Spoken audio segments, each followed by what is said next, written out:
Ал жарайды, онда құрметті әріптестер, бастай берейік, көп күтпей ақ қояйық. Қосыла жатар қалғандарымыз, иә. Қайырлы күн, құрметті әріптестер. Қайырлы күн, Айнұр Маратовна.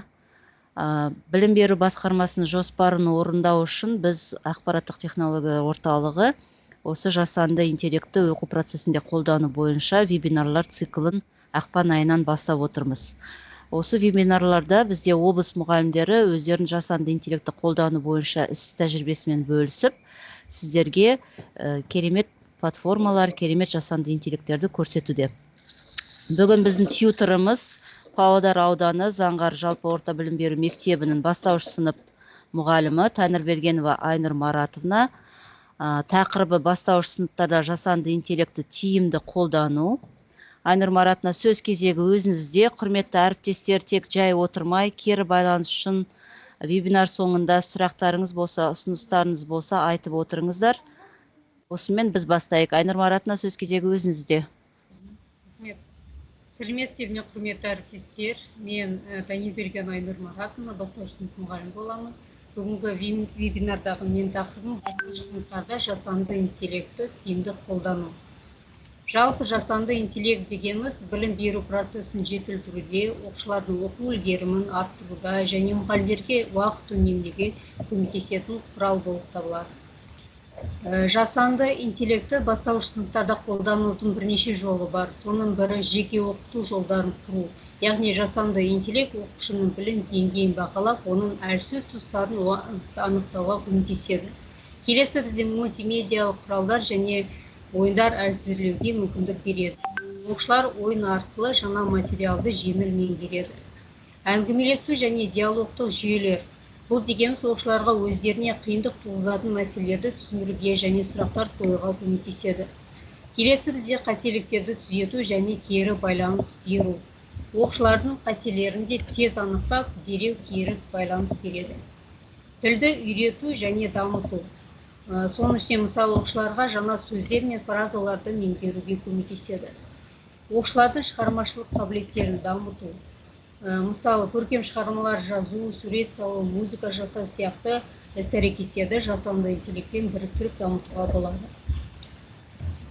Жасанды интеллектті қолданудың басты артықшылықтары оқу үрдісін жылдамдату. Яғни жасанды интеллектті оқушыларға оқу материалын тез меңгеруге көмектеседі, ойлау қабілетін дамытуда. Жасанды интеллект оқушылардың шығармашылық ойлау қабілетін жетілдіреді. Жаһандық білімге қол жетімділік. Жасанды интеллект оқушыларға әлемдегі кез келген жерде білім алу мүмкіндігін береді. Келесі енді жасанды интеллекттің қосымшасының бірі 3D объекті, яғни мерж ету дегенді көрсеткім келіп тұр. Мерж ету дегенде бұл жерде сіздерге осындай шаблон берілген. Осы шаблонды QR-кодты сканерлеу арқылы, немесе скрин жасау арқылы ала аласыздар. Оны Google дискқа жүктеп алдым. Осындай шаблон жүруге болады.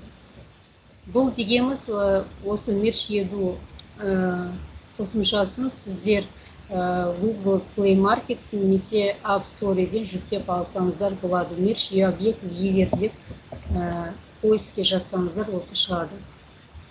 Бұл жерде осының ішінде осы қосымшаны ашу арқылы бұл жерде объектілер берілген, әртүрлі денелерді камерамен жақындату арқылы осындай мысалы көрсете алады. Мысалы жер ғаламшарлары, әртүрлі денелерді көрсету арқылы мысалы жаратылыстану сабағында қолдануға болады.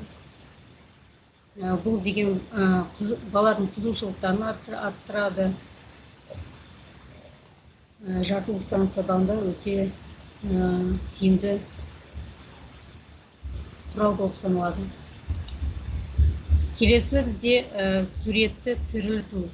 Суретті тірілтуге, яғни осындай шаблондарды распечатка етіп шығарып алсаңыздар, сосын балалар боятты, балаларға сосын осындай Google Play Market немесе App Store'ден Quiver 3D Coloring App деген қосымшаны жүктеп алсаңыздар, және камерамен осы суретке жақындату арқылы, яғни суретті тірілте аламыз. Келесі бізде Talking голограмма сағаты, Talking код деген Talking код дегенді поиске жазамызда, осындай бізде шығады экранда. Сосын оң жақ батырмасымен создать код дегенді басамызда, авторизациядан өтіп, сосын сол жерде 30 секундтық видеоны арнайы жүктеп, дайындап қойсаңыздар, сосын сол жерге жүктеп, осы сайтқа, сонда арнайы код шығады. Сол кодты сағатқа гамма арқылы сағатқа қойып, QR кодты сканерлеу арқылы осындай Talking код деген видео шығады. Бұл жерде осы видеоны тапсырманы балаларға қызықты ету арқылы әртүрлі тапсырмаларды видеоға жазып, осылай ұсынуға болады. Және осындай гамма, мысалы, әртүрлі сайттарды ашайын. Мысалы, DID. DID дегеніміз ол бізде аватар сөйлету болып келеді. Аватар сөйлету үшін, мысалы, қазір видеоны қосайын.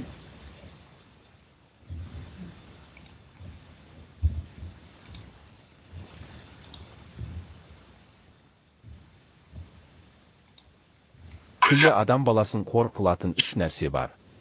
Сонан қашпақ керек. Әуелі надандық, екіншісі еріншектік, үшінші залымдық деп білесің. Надандық білім ғылымның жоқтығы, дүниеде ешбір нәрсені оларсыз біліп болмайды. Білімсіздік хайуандық болады. Еріншектік күллі дүниедегі өнердің дұшпаны. Талапсыздық, жігерсіздік, ұятсыздық, кедейлік бәрі осыдан шығады. Залымдық адам баласының дұшпаны. Адам баласына дұшпан болса, адамнан бөлінеді, бір жыртқыш хайуан қисабына қосылады. Яғни DID программасы арқылы, мысалы, аватар сөйлету. Бұл жаңа видеода көрсетіп тұрғандай, оны қалай жасауға болады? Начать бесплатную пробную версию деп басамыз.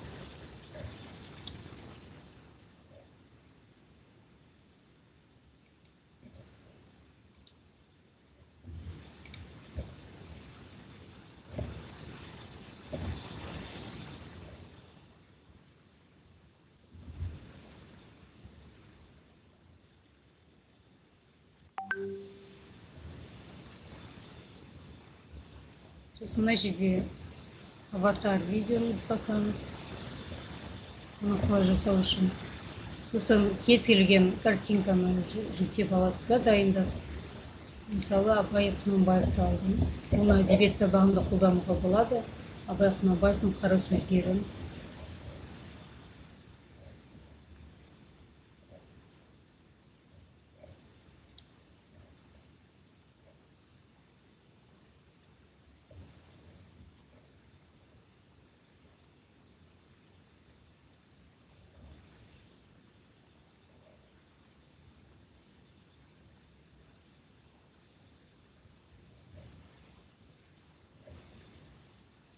Мына жерде сценарий дегенде осы Абай Құнанбаевтың сөзін жазуға болады. Менде әзірше кредит бітіп қалды.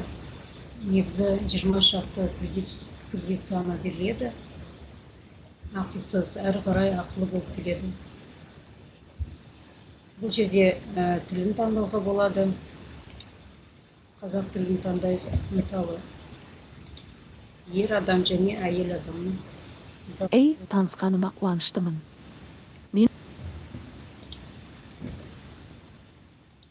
Привет, приятно познакомиться. Что ты думаешь о моем голосе? Мысалы, DID арқылы аватар сөйлетуге болады. Неге әзірше ол жасалынбайды? Өйткені кредит саны бітіп қалды.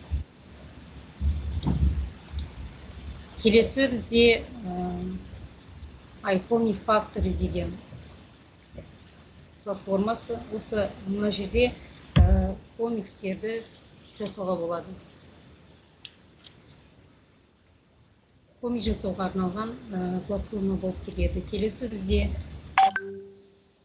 Duolingo. Duolingo ол дегеніміз бұл тілді үйренуге арналған өте танымал қосымша болып келеді. Бұл жерде қазақ тілі деген тілі жоқ екен, орыс тілі бар, көбінесе ағылшын тілі, япон тілін осы қосымша арқылы көп тілді үйренуге болады. Бұл қосымша оқушының өзінен оқып үйреніп жетілдіру үшін тапсырмаларды өзі бейімдейді екен. Мысалы, мына жерде кофе дегенді басамыз.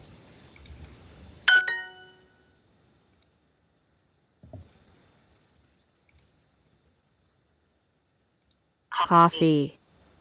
Яғни өзі дауыс шығарып, бала ағылшын тілін үйрене алады. Осы қосымша арқылы. Бұл әсіресе бастауыш сыныптарда ағылшын тілін үйрену үшін өте тиімді болып келеді.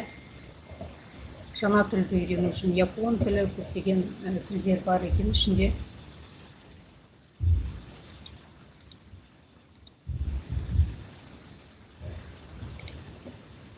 Келесі бізде гамма. Гамма дегеніміз ол 1 минутта кез келген тақырыпта презентация жасап береді. Бұл жерде гамма ай деп Google-ға тересіз да осындай сайт шығады. Бұл жерде презентацияны неше бет деп таңдайсыз, 10 бет деп таңдаймыз, ағылшын, қазақ тілін таңдаймыз тілді.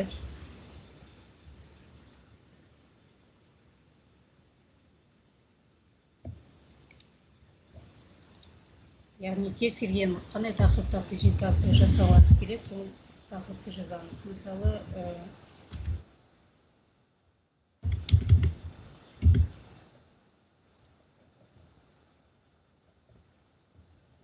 яғни 1 минутта сізге презентация өзі жасап береді.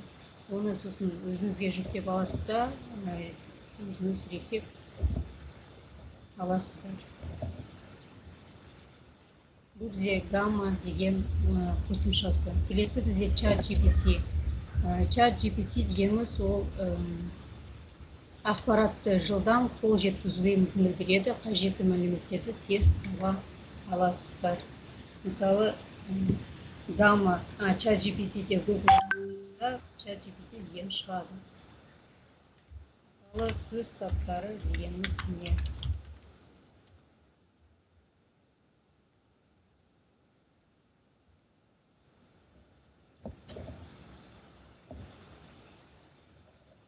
Яғни ChatGPT арқылы әртүрлі баяндама жасауға да болады, әртүрлі ақпаратты іздеуге болады. Сол сияқты ChatGPT сияқты Copilot деген қосымшасы да бар. Яғни кез келген ақпаратты тез табуға мүмкіндік береді.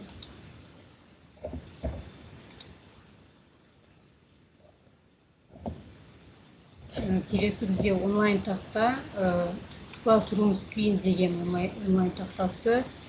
Бұл Google компаниясының білім беру платформасы онлайн тақта. Ол мұғалімдерге сыныпты басқаруға, тапсырмаларды беру, бағалауға, кері байланысқа өте тиімді және балаларға өте қызықты болып келеді.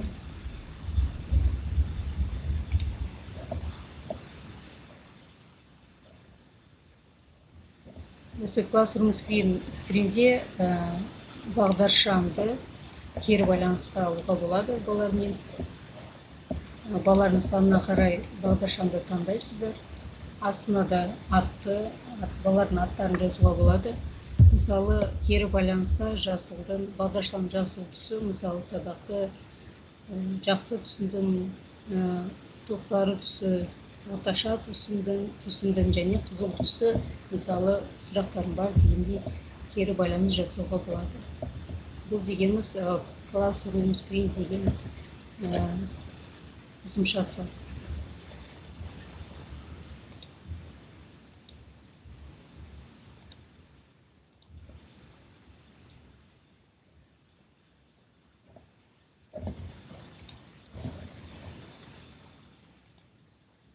Болдыңыз ба, Айнұр Маратовна?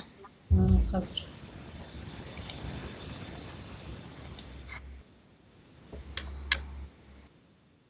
иә болды. Айнұр Маратовна, сіз басында презентацияның голограмманы жасау әдістерін көрсеттіңіз. Енді бастауыш сынып сізде қай сынып? Менде бірінші сынып қазір. Бірінші сынып сізде ұялы телефон ұстай ма сонда?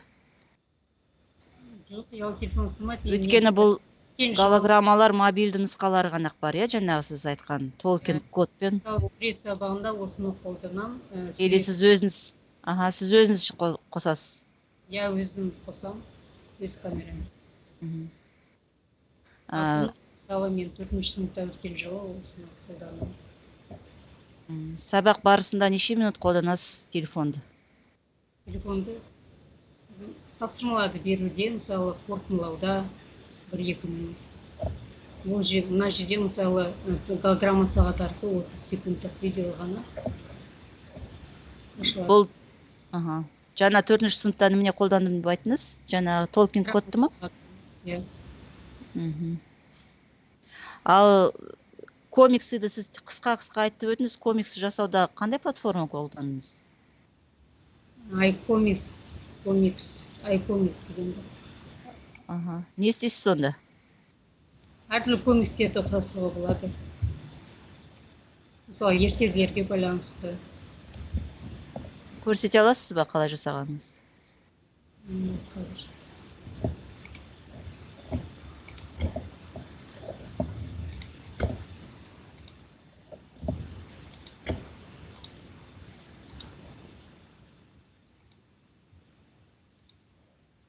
Сосын әріптестерге айта кету керек, әр жасанды интеллектке тіркелу керек, өздерінің Google аккаунттарымен. Одан кейін әр жасанды интеллекттің тегін нұсқаларында барлық мүмкіндіктері ашылмайды. Ол ары қарай ақша төлеуді талап етеді, Ақылы болып кетеді. Ақылы болады. Чат GPT-ді сіз сабақ жоспарын жасау барысында қолданасыз ба? Әртүрлі ақпарат іздеуде өте тиімді.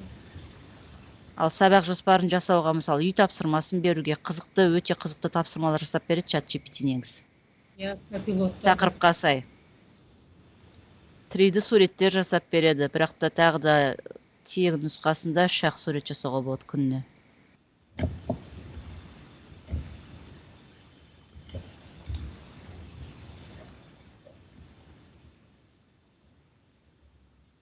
Бұл комиксі жасайтын платформа, сізде? iComic Factory. Ол қандай мақсатпен қолданылады? Мысалы, ертегілер туралы нелерді жасауда. Жанрлардың сөздерін үстіне қоюға болады.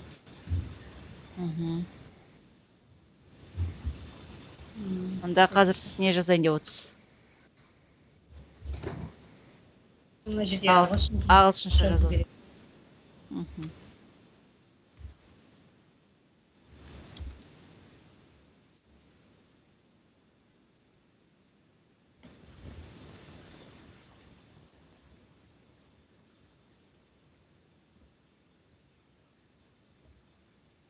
Жануарларға қатысты комикс жасап бере ма? Қазақша тілін жаздым, орысша. Қазір көрейік, загрузка болып жатыр.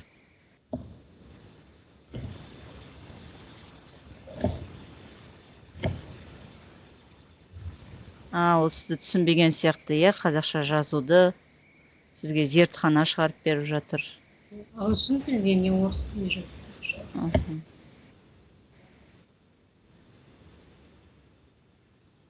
Адамдарды шығарып тұр сізге.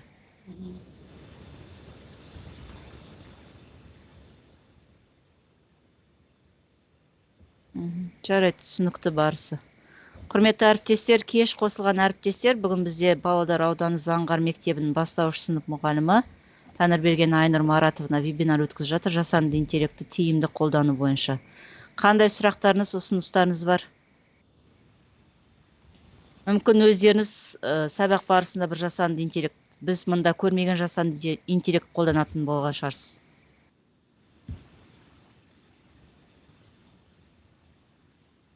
басында көрсеткен екі платформаны көрсеттіңіз голограмма жасау бойынша. Олар тек мобильді нұсқаларын ғана қолдануға болады, иә? Иә. Осы қосымшасы неге телефонға жүктеп аласыз да, камерамен көрсетуге болады. Жақсы. Жаратылыстану сабағында, өте биологияда қолдануға болады. Айнұр Маратовна, содан кейін салыстырып көргенде, мысалы, балалар қазір жасанды интеллектті қолдансаңыз сабақтың кезінде пәнге деген қызығушылықтары артты ма? Иә. Сурет сабағында осыны қолдандым, өте балаларға өте қызықты болды. Жақсы, рахмет. Мысалы, оларға осындай рассказкаларды шығарып дедім, олар үйде сосын өздері осы приложение жүктеп алу арқылы өздері жасады. Жақсы. Сұрақтарыңыз бар ма, әріптестер?